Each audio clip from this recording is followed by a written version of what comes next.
Jemaat yang dikasihi dan yang diberkati Tuhan, Shalom. Nah, kita bersyukur kita mengalami Shalom Allah, damai sejahtera Allah sampai di hari ini pada Minggu Sengsara Yesus Kristus yang keempat. Kita diberi kesempatan untuk belajar dari kebenaran firman Tuhan saat ini. Mari dalam rasa syukur itu kita saling berjabat tangan satu dengan yang lain, samping kanan kiri kita. Katakan selamat hari Minggu, Tuhan mengasihi.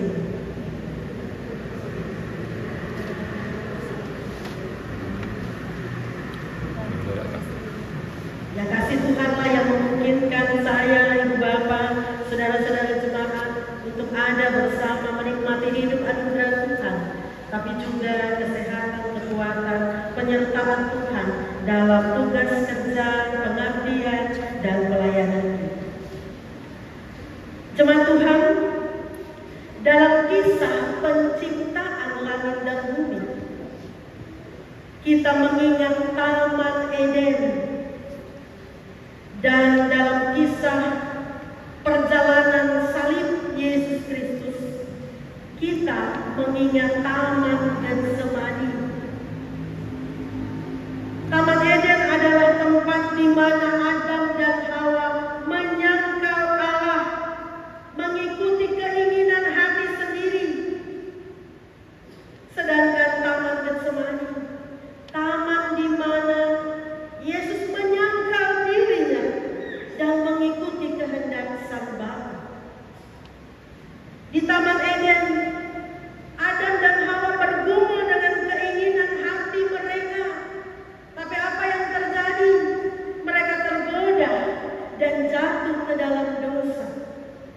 Tapi di Taman Getsemani, Yesus bergumul dengan cawan derita dan memilih untuk menanggung dosa-dosa manusia. Di Taman Eden, Adam dan Hawa menyembunyikan diri dan lari dari Allah, bahkan terusir dari taman itu. Sedangkan di Taman Getsemani, Yesus menyerahkan hidupnya dalam doa kepada Bapa dan akhirnya beroleh kemenangan di kayu salib. Jemaat Tuhan, seorang teolog Haddon Robinson mengatakan, tempat di mana Yesus mencucurkan darah yang paling dahsyat ya, bukan banyak, yang paling dahsyat bukan di pengadilan Pilatus, bukan juga di Bukit Golgota, tapi di Taman Getsemani. Di Taman Getsemani Yesus bergumul dalam doa, bahkan peluhnya menetes seperti tetesan darah. Di Taman Getsemani Yesus sangat sedih. Disebutkan secara jelas sedih dan gentar, seperti mau mati rasanya. Itu kita bisa bayangkan, sakit berat saja itu, tersiksa sekali. Apalagi sesak seperti mau mati rasanya. Betapa luar biasa pergumulan Yesus di Taman Getsemani. Di Taman Getsemani itu Yesus berdoa 3 kali. Yesus bergumul dengan cawan murka Allah yang harus ditanggung. Dan Yesus berdoa, meminta kalau bisa cawan itu berlalu daripadanya. Tetapi pada akhirnya dalam pergumulan itu, Yesus memilih taat dan rela meminum cawan itu, sebab itu kehendak Bapa yang mesti dijalaninya, supaya apa yang menjadi pelanggaran dosa-dosa keturunan di Taman Eden itu dibebaskan dan kita beroleh kemerdekaan dari Kristus yang menang di Taman Getsemani. Ibu Bapak Saudara, di Taman Getsemani ini juga kita melihat Yesus meminta ketiga muridnya untuk berdoa. Berjaga-jagalah dengan aku dan berdoalah. Tapi kisah yang sudah tidak asing untuk kita. Dari dari anak-anak sekolah minggu sampai kita semua tahu benar kisah ini. Petrus, Yohanes, Yakobus malah tertidur di saat Yesus bergumul dalam doa.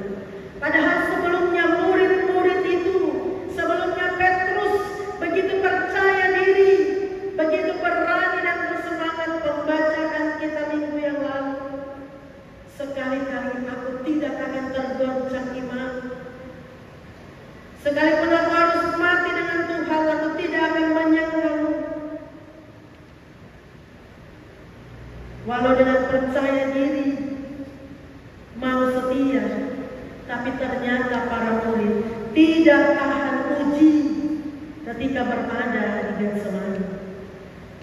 Karena mereka masih dikuasai oleh kedagingan. Komitmen terucap di mulut, niat ada dalam hati, tetapi itu tidak dapat dibuktikan dengan perbuatan. Roh memang penuh, tetapi daging lemah. Dari sini kita belajar, Bapak Ibu Saudara jemaat, niat saja untuk setia, janji saja untuk setia, niat saja untuk berbuat kebaikan, itu belum cukup memampukan kita untuk melakukan apa yang menjadi kehendak Bapa.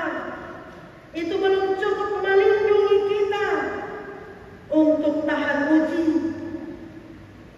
Di sini kita belajar, Bapak Ibu Saudara, bahwa masing-masing kita sesungguhnya memiliki pergumulan Getsemani pada kehidupan setiap kita.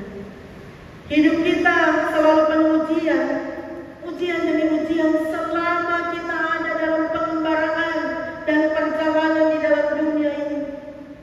Sebab itu sebagaimana firman-Nya, berjaga-jagalah dan berdoalah. Jemaat Tuhan, di taman Getsemani Tuhan Yesus berdoa, dan itu yang menentukan kemenangan di Golgota. Yesus tidak berdoa supaya keinginannya yang dipenuhi oleh Allah, oleh Sang Bapa, tapi dalam doa Yesus berserah pada kehendak Bapa. Karena kehendak Bapa itu adalah misinya, menjadi manusia, lahir untuk mati, melakukan misi Bapa supaya ada pendamaian antara kita, saya, Bapak Saudara, manusia dengan Tuhan. Cawan penderitaan di taman Getsemani, di jalan salib, di Golgota, itu juga adalah kehendak Bapa. Bapak Saudara, Yesus saja berdoa, baru kita ini bagaimana? Hanya berdoa saat-saat kita ingat saja kan? Hanya berdoa saat-saat kita perlu saja kan? Saat berdoa ketika kita sedang berada dalam hidup yang terdesak saja kan? Firman Tuhan mengingatkan kita, kehidupan dalam perjalanan di dunia ini, dalam Getsemani kehidupan kita adalah kehidupan yang harus senantiasa berjaga dan berdoa.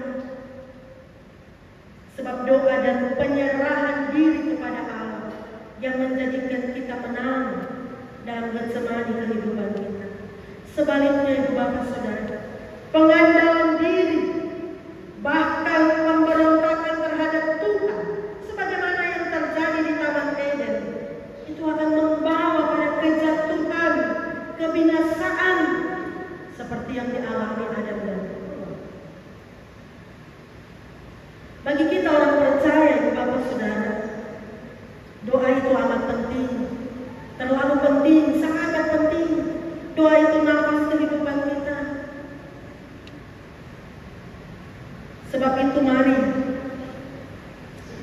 kita berserah diri penuh kepada Tuhan, mengingat bahwa berdoa bukan sekedar deretan permintaan untuk Tuhan, bukan sekedar laporan atas apa yang kita alami dalam hidup, tetapi berdoa adalah menyatu dalam kehendak Bapa.